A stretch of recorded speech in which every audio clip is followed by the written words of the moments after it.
Given that our practice is exclusive to the face, we only do facial plastic surgery, our patients are typically coming in with a fairly similar litany of concerns. So common things that patients will say are that I feel much younger than I look. When I see other people my age, I look older than they do, or I look older than I feel, and I just want to be in better harmony. Most common things that people come in maybe earlier, let's say in their 40s or 50s, people will come in and say, I am having some upper facial concerns. So I would think of things tending to age on the upper face before they age in the lower face for most people. And that means their brows may start to droop, and as their brows droop, they tend to push the skin down on the eyes. So maybe they have saggy eyelids, maybe they have puffy eyelids where they look tired all the time, maybe they have wrinkles around the eyes where people say you look strained or concerned or angry. That's probably, I would say, for a lot of people, the entry point into the aging face. When we think about the upper face and the forehead, the most common way to rejuvenate that is with either surgically is going to be an endoscopic brow lift.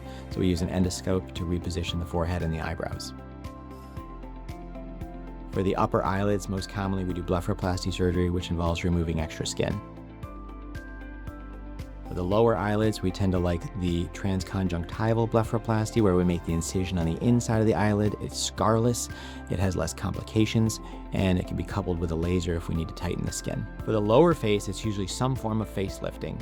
There are many different forms. If you're going to pick a workhorse, it's probably the deep plane facelift with an extended neck lift. But sometimes we involve liposuction, sometimes we involve implants, we do different things.